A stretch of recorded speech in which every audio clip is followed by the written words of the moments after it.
Təəssüf ki, müqavilə öhdəliklərini yerinə yetirməyən bəzi şəxslər tədris haqqı ödənişindən yayınmaq məqsədi ilə dezinformasiya xarakterli məlumatlar yayırlar. İndi sizə təqdim edəcəyimiz səs yazısında Devin filmin hüquqşünası Baku TV-nin müxbiri Jalə Qəhrəmanlıya bu məsələni sadə və aydın şəkildə izah etməyə çalışır. Qəribəsi ondadır ki, hüquqşünasın dediklərini başa düşən müxbir müxtəlif səbəblərdən və ya maraqlardan ötəri süjetdə hüquqşünasın sözlərinə toxunmur və əksinə tamamilə başqa məzmun yaradır. Devin filmin hüquqşünası Baku TV müxbirinə bildirir. Kurs iştirakçılarına əsassız vədlər verilməyib. Süjetdə səsləndirilən iddialar reallığı əks etdirmir. Süjetdə efirə verilməyən hissədə Devin filmin hüquqşünası Baku TV-nin müxbirinə başa salmağa çalışır ki, kursa yazılan hər bir iştirakçı ilə rəsmi yazılı müqavilə bağlanır və öhdəliklər qanuni şəkildə müəyyən edilir. Bəzi şəxslər öhdəliklərini yerinə yetirmədiklərinə görə borclu hesab olunurlar. Lakin bu yalnız müqaviləyə əsaslanır.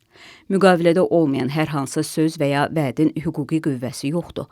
Müxbir anladım desə də, hüquqşünasın izah etdiyi əhəmiyyətli hissə süjetə verilməyib. Gəlin indi həmin səs yazısını birlikdə dinləyək və diqqətlə qulaq asaq. Zara xanım, bir şey də əlavə edeyim. Bura eyni zamanda aktyorluq üzrə xüsusi təlimlər keçirilməsi üçün kurs təşkil olunur burada. Hörmətli Nurəddin Mehdi xanımı, Pərviz müəllim, əməkdar artistlər, xalq artistləri. Baxın, müqavilə siz də işə girəndə müqavilə bağlısınız, elə deyilmi? Bəli. Kanalda. Oradakı tərəfin hüquqları təmin olunur. Mübahisə həlləri var, force major var, ödəniş tərəfləri var, işlə bağlı. Buradakı məsələdə bizim cəmiyyətimizin müəyyən bir təbəqəsinin əksiliyi, onlar bağladığı müqavilənin şərtlərinə tanış deyirlər. Biz burada heç kimə möcüzə vəd vermirik. Haradasa çəkiləcəksən, məşhur aktyor olacaqsın deyə belə bir iddiamız olmayıbdır. Biz müqavilə tərtibi olunubdur. Gəlir burada vətəndaş imzalayıbdır, müqavilə bağlayıbdır, dərsdə iştirak edibdir. Müqavilə öhdəliyini yetirməyən həmin şəxslər əslində şirkətə zərər vuraraq, onlar borclu sayılırlar. İndi biz bununla bağlı adli qurumla biz nəyə müraciət etmişik? Bizə borcludular.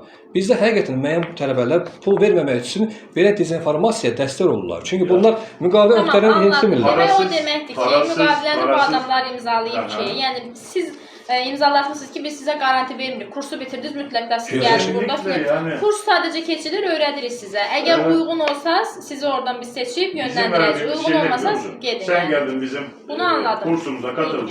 Bizim kursumuza katıldın. Ben sana benim yaptığım projelerde herhangi bir rolde oynayacaksın diye söz veriyorum. Əgər yetənəkli olsaq ama. Yani işte. Ya yeteneksiz, masrafka da lazım da. Yani bir günlük çekime 50 tane 60 tane adam harcıyorsun bir günde. Yeteneksiz biz neyin eşki? Öyle bir sahne oluyor ki 100 kişi götürüyorsun bazen.